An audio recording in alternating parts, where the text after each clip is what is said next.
इस मुल्क में न जाने पप्पा जानी की नाक के नीचे अब हमें जिल्लत के और कौन कौन से दिन देखने बाकी हैं। जो अक्ल ने कभी नहीं सोचा था, जो इंसान को कभी सोच छू करके भी नहीं गुजरी थी, अब वो सब कुछ दिन हम देखने पर मजबूर किए जाते हैं। किसी जमाने में बड़ी वक़्त हुआ करती होगी डिप्लोमेसी की, डिप्लोमेट्स की, और अब इस नाम नेहाद सो कॉल्ड रियासत मदीना में, वालिय नाम नेहाद मदीना या असर हाजिर के अहमद शाह, क्या वो रंगीले के इक़्तिदार में, वो हुआ है जो किसी ने सोचा भी न था। वो हुआ है जो किसी ने सोचा भी न था। सर्बिया में एक सर्बिया में मौजूद पाकिस्तानी सफारतखाने का एक ऐसा एहतजाज सामने आया जिसने अक्लों को खीरा कर दिया है। और उस खिफ़त का सामना करने के लिए तर्जुमान दफ्तर खारजा ने जो लूली लंगड़ी तावील जिसका सहारा लिया है, वो आपको बताऊंगा तो आप चिल्ला उठेंगे। सर्बिया में पाकिस्तानी सिफारतखाने की तनख्वाहें गुज़िश्ता काफ़ी अरसे से नहीं बढ़ी हैं, जिस बात पर मुतासिफ होकर, रंजीदा होकर या शायद मजबूर होकर के सिफारतखाने के स्टाफ ने या किसी एक उनके चुनिंदा शख्स ने एक ट्वीट फरमा दिया। सिफारत खाने का अमला अब यह सवाल कर रहा है कि इमरान खान ये जो नाम निहाद रियासत बिलावजह की मदीना आपने बनाई है, इसमें आप कितना तवक्को कर सकते हैं हमसे कि महंगाई जो अपने तमाम तर रिकॉर्ड्स को तोड़ रही है, हमें गुज़िश्ता 3 महीनों से तनख्वाहें नहीं मिली। तनख्वाहें बढ़ाने की बात नहीं है, तनख्वाहें न मिलने की बात है। लिखा गया है कि हमारे बच्चों को स्कूलों से निकाला जा रहा है नॉन पेमेंट ऑफ ड्यूज की वजह से। अब यही दिन देखने रह गए थे वजारत खारजा को, अब यही दिन देखने रह गए थे। और उसके बाद आप देखिए यार, मैं हैरान होता हूं खुदा की कसम, कितने भोंडे, कितने मज़ाक़ खेज तरीके से पप्पा जानी एंड कंपनी ने वजारत खारजा को मजबूर किया। और ये बात मैं हवा में नहीं कह रहा, ये बात एक बहुत जिम्मेदार हस्ती ने जो इस वक्त खुद वज़ीर आज़म इमरान खान के साथ है, अब से थोड़ी देर कबल मेरी उनसे गुफ्तगू हुई है, और वो शख्स मुख्तलिफ इंटरनेशनल फोरम्स पर वज़ीर आज़म के साथ साथ दुम छल्ला बन करके खुद मुख्तलिफ फोरम्स पर घूमता है। जब मैंने उनसे पूछा कि सर ये बात हुई है, उन्होंने कहा आरफीन मैं शर्मिंदा हूं, मुझे शर्म आ रही है कि मैं वजारत खारजा में इतने अरसे तक झक मराता रहा। ये जुमला उनका है। दोस्तों, ये बात समझने की है कि इमरान खान साहब को क्या हुआ कि उन्होंने ये कहा कि जो मेरे मिनिस्टर हैं, जो मेरी हुकूमत को चला रहे हैं, वो 3 माह तक बैरून मुल्क का दौरा नहीं कर सकते। अच्छा, मजे की बात यह है कि ये इमरान खान साहब पे डिपेंड करता है कि वो रोक सकते हैं, लेकिन वो खुद भी बाहर नहीं जाते। और ये बेसिकली मैं समझता हूं कि जो मिनिस्टर्स होते हैं, जब तक वो बाहर की दुनिया के साथ डील नहीं करेंगे, इंगेज नहीं करेंगे, चीजें नहीं सीखेंगे, काम नहीं करेंगे, तो दुनिया में तरक्की कैसे होती है? आप लोगों को कहीं घर बैठे रहें, नेशनल एक्सचेकर का पैसा जरूर लगता है, लेकिन इसका मतलब ये नहीं कि आप लोगों को सिंपली कह दें कि आपने आप मुल्क से बाहर ही नहीं जाना। होता क्या है, ये करते हैं ज्यादतियां। मैं आपको बताता हूं, अभी ये जो COP26 की जो मीटिंग हुई है रिसेंटली, जहां पे पाकिस्तान ने अपना मौकफ दिया कि हमने एनवायरनमेंट के हवाले से क्या करना है। अब वहां पे जो हमारे मिनिस्टर साहब थे, एडवाइजर साहब थे एनवायरनमेंट के ऊपर, अमीन असलम साहब, वो 16 लोगों का स्टाफ लेके चले गए, जिसमें फॉरेन ऑफिस के भी लोग थे, क्लाइमेट चेंज की मिनिस्ट्री के भी लोग थे और बहुत सारे। और उन्होंने वहां पे जो हजारों डॉलर इस्तेमाल किए, और जब हजारों डॉलर इस्तेमाल किए और वहां पे TADA भी लिया उन्होंने 16 दिन वो वहां पे रहे। वो किसके खर्चे पे रहे? पता चला कि वो उन्होंने इमरान खान साहब को बताया कि जी मैं वहां पे सरकार के पैसे पे नहीं रहा, मैं तो वहां UN के पैसे पे रहा हूं।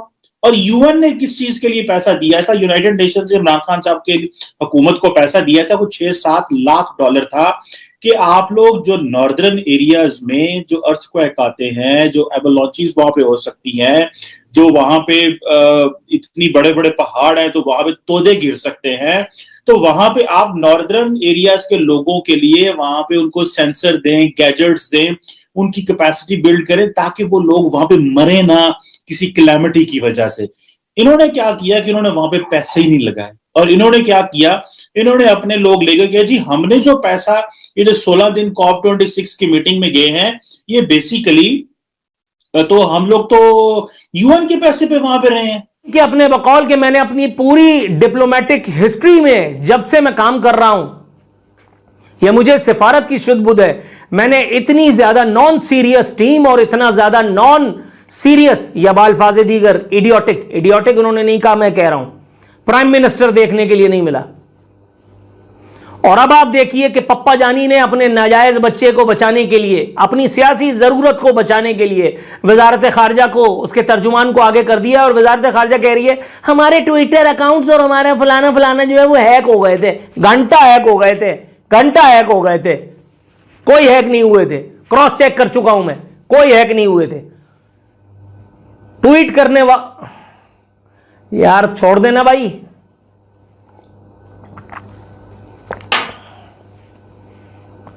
ट्वीट करने से पहले पाकिस्तान में जिस शख्सियत से राब्ता करके और उससे फाइनल गो अहेड ली गई थी, वो ये बात कंफर्म कर रहा है कि ये ट्विटर अकाउंट ओरिजिनल है, जाली है, ओरिजिनल है, इसमें कोई जालसाजी नहीं है, इसमें कोई दो नंबरियापन नहीं है, इसमें कोई ऐसी फैब्रिकेशन नहीं है। वजारत खारजा का ये, उसके तर्जुमान का ये दावा कि हमारी अकाउंट हैक हुए थे, सरासर फरेब है, झूठ है, बेबुनियाद दरोगोई पर मबनी ये बात है।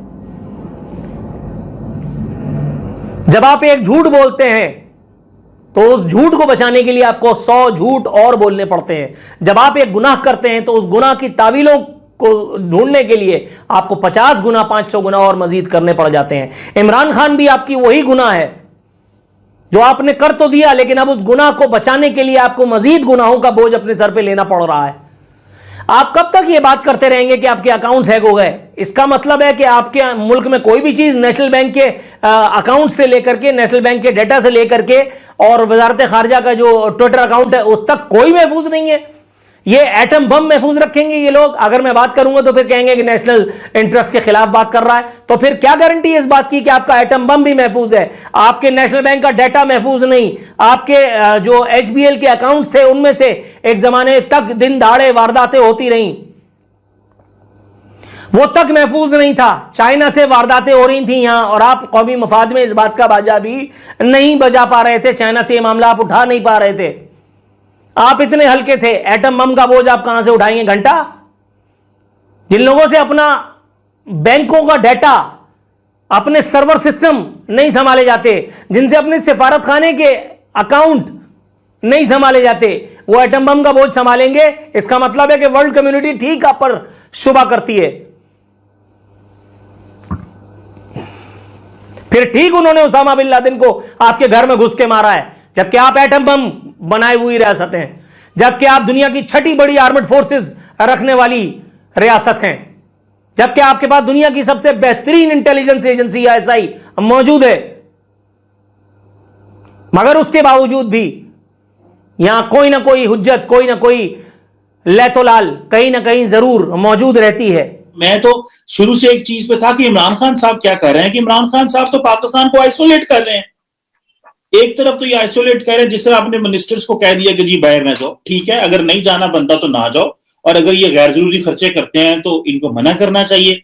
दूसरी तरफ खुद भी बाहर नहीं जाते, दुनिया से इंगेज नहीं होते, दुनिया से डायलॉग नहीं करते। अभी ये जो श्रीलंकन जो जिसको पाकिस्तान में पाकिस्तान के जो बहुत गैरतमंद मुसलमान हैं उन्होंने मार दिया है, इस बात पे मार दिया है कि वो यहाँ पे कारोबार जॉब करने क्यों आए, उसकी नौकरी जो है उसके लिए वो आए हुए थे शायद, उसको मार दिया है। अब क्या हमें इंगेज नहीं करना चाहिए? मैं तो चाहता हूं कि पाकिस्तान के फॉरेन मिनिस्टर को श्रीलंका जाना चाहिए।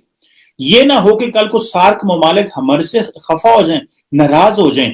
हमें यहां से श्रीलंका जाना चाहिए और उनको कन्विंस करना चाहिए, हमारे फॉरेन सेक्रेटरी को जाना चाहिए और जो हमारे भाई हैं उनकी फैमिली को मिलना चाहिए, जिस बच्चे को, जिस शख्स को यहाँ पे मारा गया उसकी फैमिली को मिलना चाहिए, उसकी वाइफ को, बच्चों को इंसेंटिव देना चाहिए, उनको कोई पैसे दें ताकि पता चले उनको कि उनके साथ जो जुल्म हुआ है। इसमें सारी बात है रियासत पाकिस्तान उस तरह इन्वॉल्व नहीं है, लेकिन आप क्या कर रहे हैं? आप लोगों को कह रहे हैं पीछे हट जाओ, हमने दुनिया से इंगेज ही नहीं होना, हमने डायलॉग ही नहीं करना। हमें इंगेज जरूर करना है, लेकिन हमें इस तरह की करप्शन को और मिसमैनेजमेंट्स को रोकना है। क्या हम इस तरह की करप्शन और मिसमैनेजमेंट रोक सकते हैं? ये है क्वेश्चन। क्या हम अपने बाबुओं को ये कह सकते हैं कि वो गरीब मुल्क के फंडों से पैसा ना लगाएं? क्या हम उन लोगों को कह सकते हैं कि जो पैसा यूएन ने एक चीज के लिए भेजा हुआ है उसको दूसरी जगह पे ना लगाएं? क्या हम इस तरह की चीजें कह सकते हैं? क्या हम रोक सकते हैं इनको? हम नहीं रोक सकते। हमें क्या चाहिए, हमारे अवाम को ये प्रेशर डालना चाहिए सरकार के ऊपर कि ये जो मिसमैनेजमेंट होती है, ये जो पैसा खाया जाता है, ये एहसास पैदा होना, क्या हमें ये एहसास है इस वक्त कि हमारे ऊपर कितनी गुर्बत है और यहां पे कितना पैसा अवाम का जो जाया हो रहा है? इस जाया हुए पैसे को कैसे बचाया जा सकता है और किसी किसी से डायरेक्शन में लगा दें जिस डायरेक्शन का एटलीस्ट फायदा तो हो। हम ये कह तो सकें कि हाँ भाई, पाकिस्तान का ये जो पैसा लगा है ये बिल्कुल ठीक डायरेक्शन में जा रहा है। मेरा ख्याल है कि ये वक्त आ चुका है कि इमरान खान साहब ने बात की थी अकाउंटेबिलिटी की। इमरान खान साहब ने हमसे वादे किए थे कि वो मुल्क को बचाएंगे चोरों से। तो चोरी तो अंदर हो रही है खान साहब। 40 अरब रुपए की चोरी तो आपके कोविड फंड से हुई है, जिसको हम छुपा रहे थे और हम आईएमएफ को नहीं बता रहे थे कि वो चोरी क्यों हो रही है, लेकिन at the end of the day हमें वो चोरी बतानी पड़ी